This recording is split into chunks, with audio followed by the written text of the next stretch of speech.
Hi diddly ho everyone and welcome to the Royce Miller 1000 subscriber spectacular. Yay!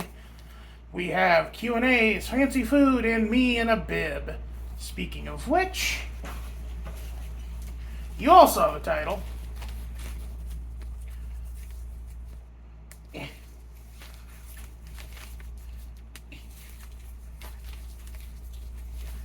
That's right. And this is actually going to be my first time trying it because despite having a mother with a very good job, oh, that's too small for my fat neck. Oh, here, I think I'm just gonna level, yeah, just do this. There we go. Despite having a mother with a very good job when I was a kid and going to Red Lobster many times during my childhood, I never got the lobster platter. That's something my dad would occasionally get, but us kids were relegated to the kids menu, and later, when I did develop a palate for food, I usually stuck to the cheaper options. First, because my mom, I didn't want to, I wanted to be the cheapest kid. My sister ordered steak, so I ordered a burger, that kind of thing. Then, in my adult life, anytime I went to Red Lobster, I was trying to minimize the money I was spending for, me reasons. Anyway, let's crack in. Literally. So, let's go with the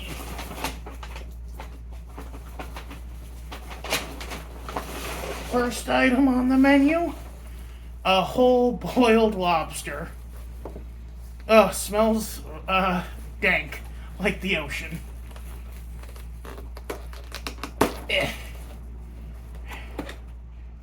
Ooh, we have a little bit of lemon, a little bit of butter.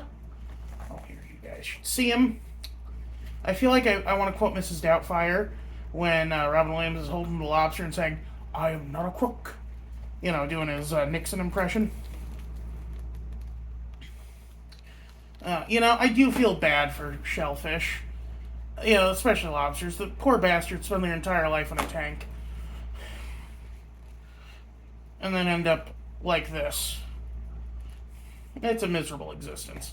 And I felt extra bad about it after watching that video of the dude who bought a lobster from a seafood market and is raising it as a pet and is like play fighting with him and stuff. And it's like so adorable to see this old man develop a wholesome relationship with his lobster, which is probably going to outlive him because, little known fact, lobsters technically immortal. Now, the caveat to that is that lobsters do eventually get to the point where they're so weak they can't shed their shells and basically die in their own carapace from suffocation or what have you, because they're too big to fit in their shell, but they're too weak to shed it.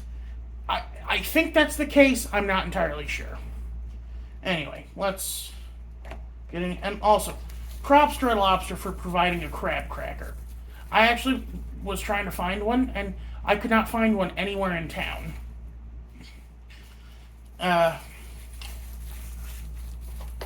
Anyway, so the weird thing about lobsters is, despite the ornate presentation, not that much meat, because the only edible parts of the lobster are the tail and the claws. But here we go. Oh, they split it down the middle for me. That's nice of them. Good lord, this ocean-dwelling insect. Well, okay, there are arthropods, but they're not insects. They're actually, I could be wrong, but I do believe lobsters are more closely related. Well, crabs are more closely related to spiders. I don't know about lobsters. This is messy. They did provide some moist towelettes, thankfully. I mean, ow, it's spiky and it's hurting me. Now, I am actually a little broke at the moment. This was paid for by a gift card that Red Lobster gave me when I complained because I found a weird colored scallop in their Admiral's Feast when I took my mom out for Valentine's Day Don't be weird about it. I'm just a good son. There we go. All in one unscoopy scoop. Now, let's give this a taste on its own before we try it with the butter.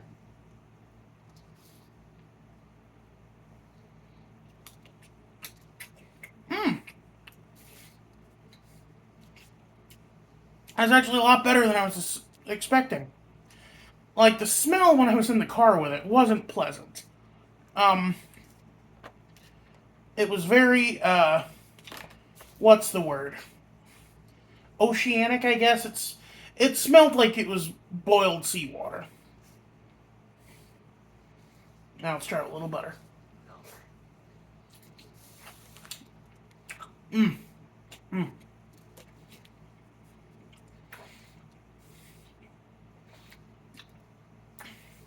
I see why lobster is so beloved. It is a very sweet shellfish, way sweeter than shrimp or crab. I think it's most closely related to crawdads, but of all the other shellfish. But the problem with that is that crawdads are bottom feeders, which I guess lobsters are too, but like not. Lobsters are bottom feeders in the ocean. Crawdads are bottom feeders in a swamp.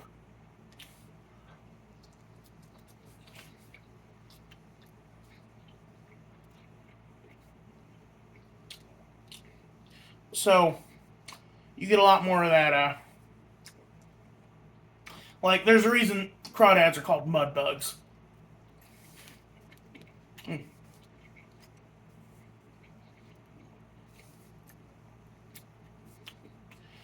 That is amazing, actually. I was really expecting to come on here and be like, I don't understand why it's so expensive, which it is way too expensive. This platter was $52 after tip, which always include tip. Because tip is where you're gonna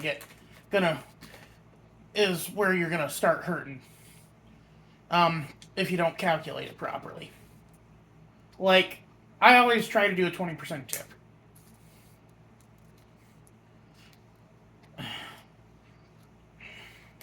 Come on now.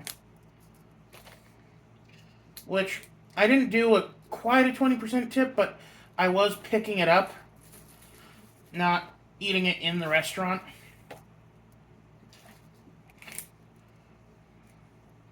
Ooh. Look at that little bastard.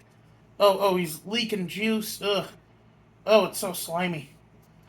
Oh, this little claw tendril here. Look at that. Look at that. The meat. The meat has like even matched the ridges of the claw.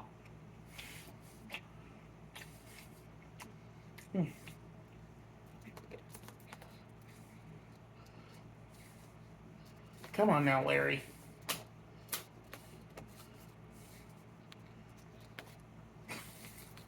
The problem is that I'm eating this not at a table, but in front of my gaming area. Lord, I don't have a place to set this right now.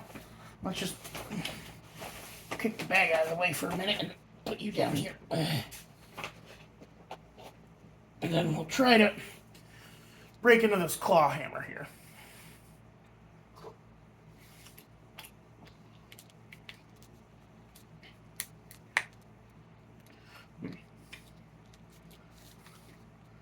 Okay, come on now.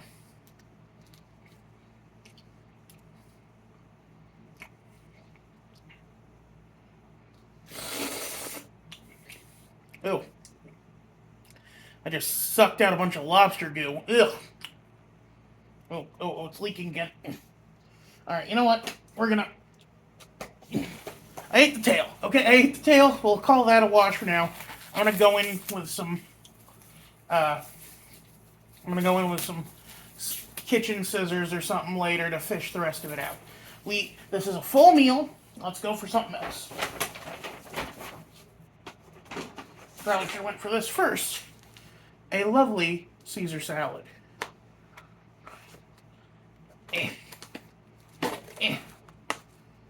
There is no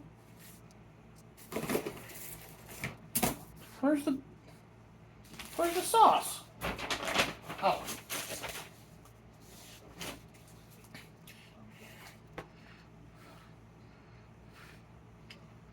I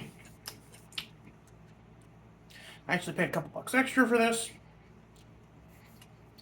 Like I said, I was getting it with a gift card, may as well get my money's worth.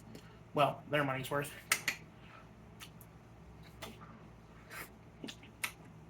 Also, please don't be a Karen. Only complain if there's something actually wrong with your food. I still feel like crap for what I did.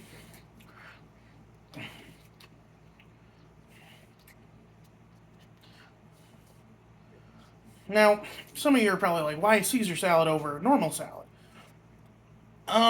Again, they put cucumbers in their salad, they put tomatoes in their salad, not two of my favorite vegetables to eat raw.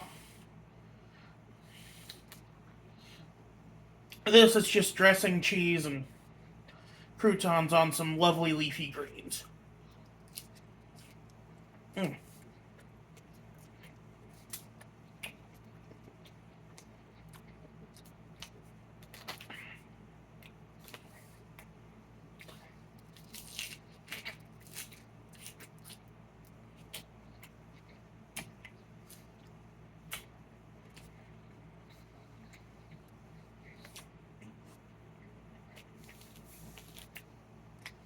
Very good, very good. A lovely accompaniment to the salad, I think.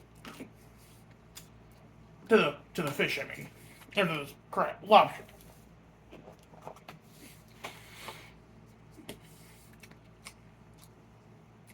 I don't enjoy lemon on my seafood, but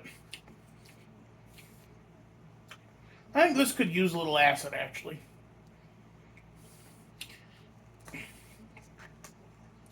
This is probably a faux pas. I'm mixing.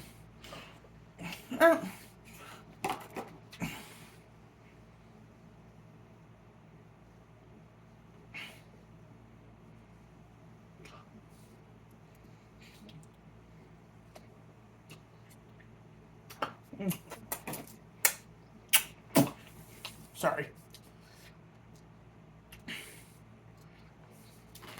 Well, I mean, like, the Caesar salad is technically Hispanic cuisine. It was created in Tijuana by a guy named Caesar.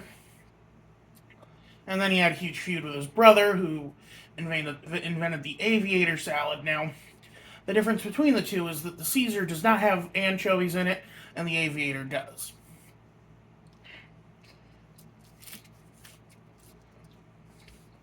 So if you have an aviator, or so if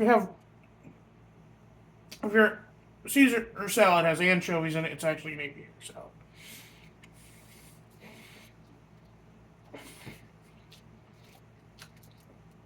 At least that's what Mythical Chef Josh says.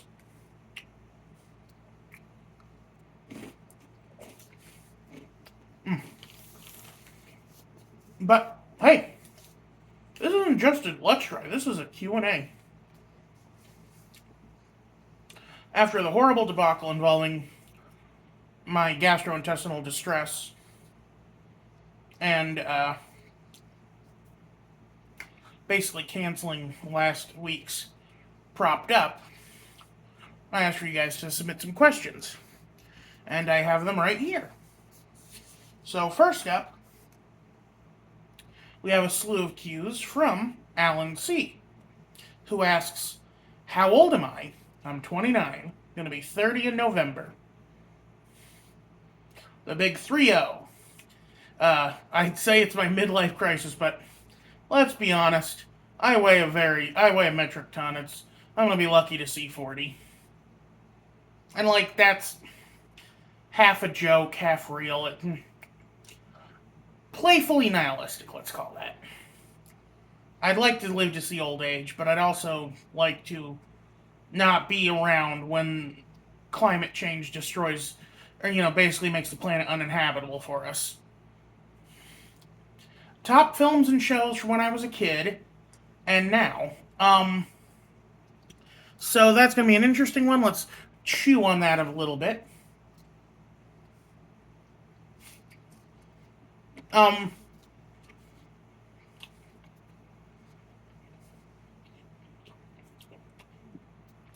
I was and am a huge proponent of animation. All the way up until high school, with a brief lull in high school, and then from senior year to now, I love animation. Uh, when I was a kid, I loved watching Ed, and Eddy, Cow and Chicken. I was big into the Cartoon Network shows for some reason. I'm a huge fan of DC. Loved the Teen Titans 2003 series. Loved Batman the Animated Series. I have mixed feelings on Batman Beyond. I actually think the Batman from 2005 is really underrated.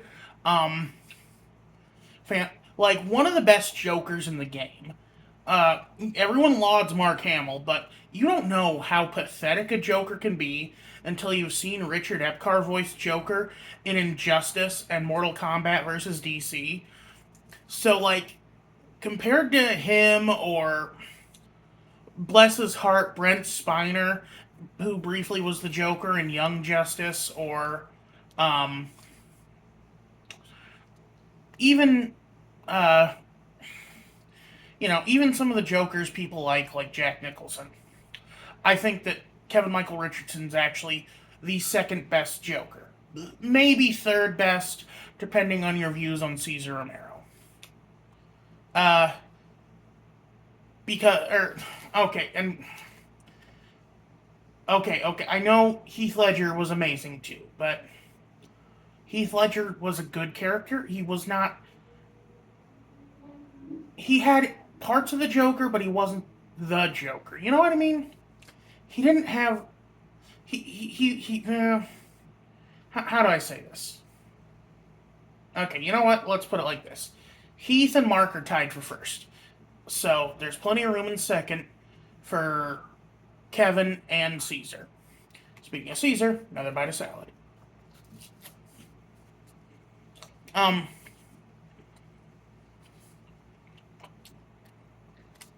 in high school, I was a little more into reality TV because that's actually when the first writer strike started.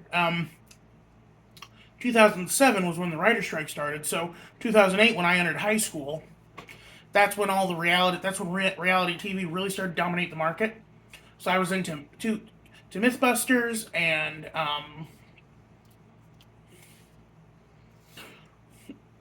uh, watched a little bit of Storage Wars. I, that's when I really got into Jackass and uh, the Comedy Central comedy specials. It is my deepest regret to say that I did go see Jeff Dunham in concert. Not concert, but you know what I mean. He's the only comedian I've seen perform. And then, of course, there were some shows I watched in high school like Castle and House MD. I'm not too fond of those anymore, though. There's a lot of stuff going on with Castle. Poor Stana Kotick was really effed by that show. And there's some allegations that I don't want to get into. And then House MD, I don't. It's a really silly show even though it's got a very good premise of a doctor who's kind of like this Holmesian type, but also it's been tainted because it had Bryan Singer involved. C'est la vie. As for shows I like now, I mean pretty much the same shows I liked then. Just I like I said, I loved Owl House so much I was actually the writing moderator for the Heartstrings magazine, which focuses on a romance between two of the characters. Pre-order's still open. Go support it at Rate a Fanzine Twitter. Just look for Heartstrings, Rate a Fanzine, something like that. Maybe I'll try to link it in the description. I'm a huge fan of Legend of Korra and Avatar, obviously. I loved Avatar as a kid. And then I thought Korra actually got me back into animation. Senior year of high school, I heard that they were making a new Avatar show, and I'm like, oh, that sounds cool. And I watched it, and I'm like, wow, this is like in the 1930s, and it's got this cool MMA lady as the avatar. She's not like a weird hippie like Aang was. I mean, like okay, Aang was fine, but he's kind of a Steven Universe before Steven Universe. If you understand my drift, it was a little weird that he like spared Ozai but didn't spare Admiral Zhao, that kind of stuff.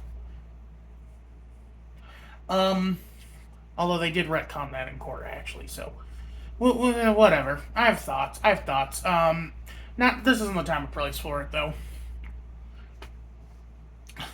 I also really love. I also love Korosami. I love that dynamic. I wish we'd gotten more of it, but this was literally the first same-sex couple in a kids show. So the hand holding was all we were gonna get. They held hands so that Lumity could kiss. is is how I would say it. I actually have wanted posters of them over there. That's why I keep staring off there. But as for my favorite movie, when I was in high school, Dark Knight, obviously.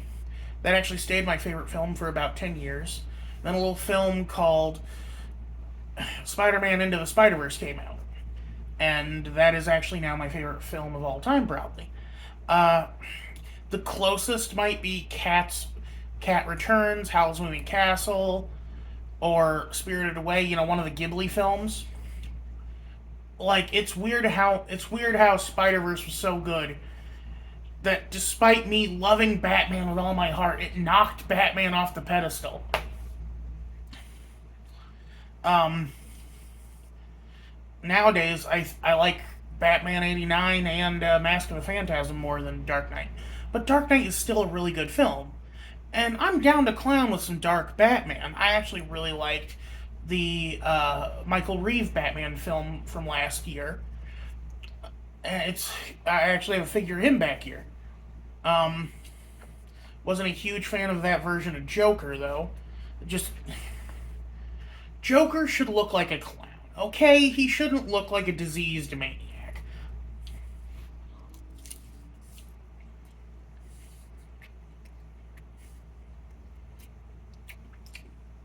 Their Joker was way too grotesque.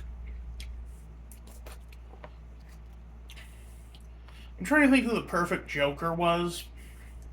Like,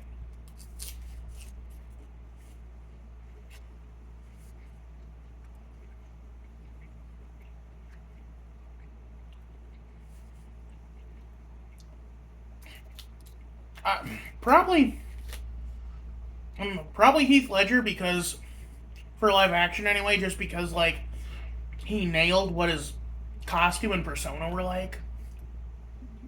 I wasn't a big fan of the Jack Nicholson version. The Cesar Romero version is okay, but it's hard to look past his mustache sometimes. I'll admit. Also, just like the intentional goofiness. I don't know.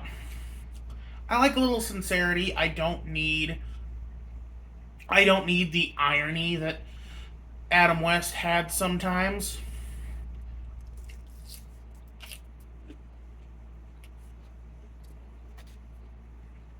The '60s were really full of what I would call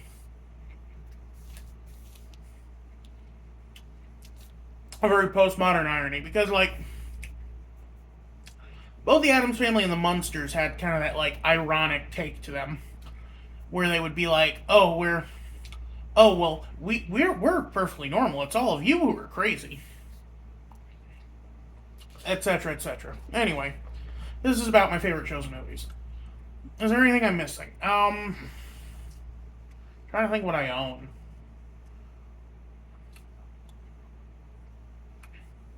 I get into anime. I like a few anime. It fell down, but I had a cloth poster of Ancient Magus Bride that was really good.